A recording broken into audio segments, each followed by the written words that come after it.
આ ન્યૂઝના પ્રાયોજક છે CSC બાલ વિદ્યાલયા. लाहौरी जीरा हर कोई पीरा लाहौरी जीरा.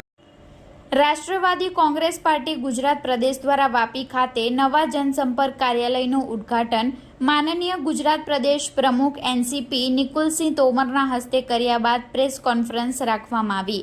સદર કોન્ફરન્સમાં કવરેજ માટે આપના પ્રતિનિધિત્વને અવશ્ય ઉપસ્થિત રાખવા જાણ કરવામાં આવી હતી. રાષ્ટ્રવાદી કોંગ્રેસ પાર્ટીના ગુજરાત પ્રદેશ પ્રમુખ નિકુલસિંહ તોમર વાપી ખાતે જનસંપર્ક કાર્યાલયનું ઉદ્ઘાટન તારીખ 26/4/2025ને શનિવારના રોજ વાપી ખાતે કર્યું હતું. એનસીપી કાર્યાલય વાપી ગુજરાત પ્રદેશ મહિલા પ્રમુખ નિશાબેન પ્રજાપતિ એનસીપી કાર્યાલય કાર્યરત કરવામાં આવ્યું. વાપી શહેર તથા આસપાસના તમામ વિસ્તારના રહેતા પ્રજાજનોને મદદરૂપ થવા માટે કાર્યરત રહેશે.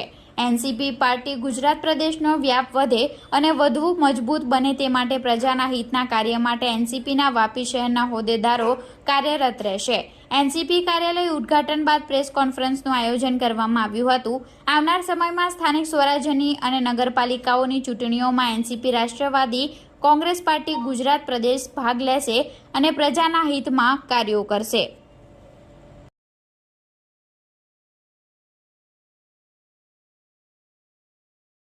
મારું નામ નિશાબેન પ્રજાપતિ છે.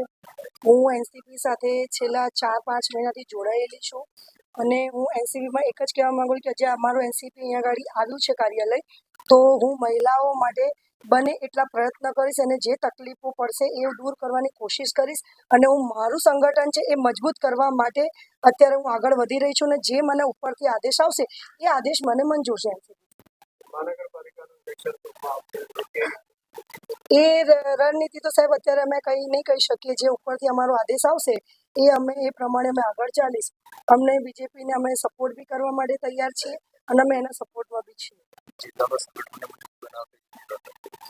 અમારે જિલ્લાને સંગઠન મજબૂત બનાવવા માટે અમે જે નાના કાર્યો છે એ અમે પહેલાં ધીમે ધીમે અમે કાર્યો હાથ ધરીએ છીએ અને આગળ અમે ધરતા રહીશું. સંગઠન વધારી રહ્યા છે. ઇલેક્શન કદાચ ના બી લડીએ અથવા તો સમાધાન થાય, જે પણ કઈ નિવેડો આવે, પણ અમે પ્રજાકીય કામો કરવા માટે અત્યારે તો પક્ષો સંગઠન વધારી રહ્યા છે.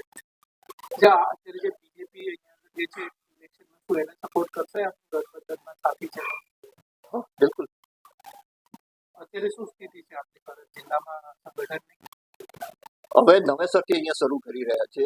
પહેલા જે અમારા 2 ભાગ પડી ગયા એ પુરાની વસ્તુ થઈ ગઈ કે 1.5 વર્ષ થઈ ગયા. અત્યારે અજીત પવાર ગ્રુપની સાથે અમે છીએ અને એ રીતે અહીંયા નવેસરથી નવા લોકો કે જેમને છોડી ગયા હતા એને બધા નવા લોકોને લઈ અને સંગઠન બનાવ્યું. અત્યાર સુધી શું અસ્તિત્વ હતું? અહીંયા તમે જો સાહેબ પુરાના જશો સિનિયર પત્રકારશ્રી, તો અહીંયા ઉત્તમભાઈ પટેલ વખતે બી સનતભાઈ મહેતા લોકોએ અહીંયા ઘણું જ કામ કરેલું છે. છબીદાસ મહેતા હતા ત્યારે બી અહીંયા કામ કરેલું છે. જયંતભાઈ પટેલે બી 2014 સુધી તો અહીં કામ કરેલા જ છે.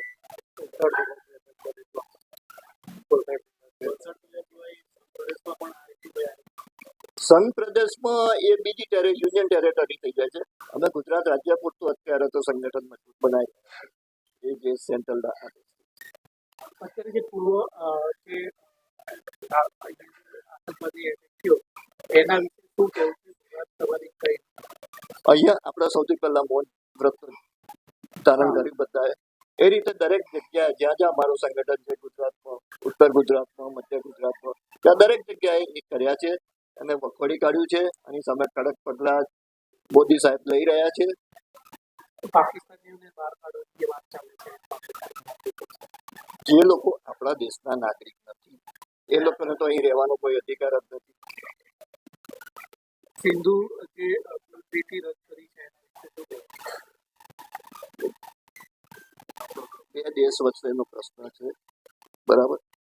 અને આપણાથી પાકિસ્તાને એક આતંકવાદી તરીકે ઓળખ જોઈ લીધી છે. તો એ માટે આપણા પ્રોટેક્ટ માટે કે એ લોકોને આપણે કઈ રીતે વધારે નુકસાન કરી શકીએ તમામ પગલાં લેવાય રાષ્ટ્રના હિતમાં છે. આજે અહીંયા શું ચર્ચા? આજે સંગઠન મજબૂત બનાવવાની ચર્ચા થવાની છે. નવું સંગઠન માળખું બનાવીશું ટૂંક સમયમાં અને એ રીતે પ્રજાકીય કામો કરવાના, પ્રજાની વચ્ચે જઈ એમની તકલીફ પડતી હોય એ તરત કામોમાં મદદ બનશે.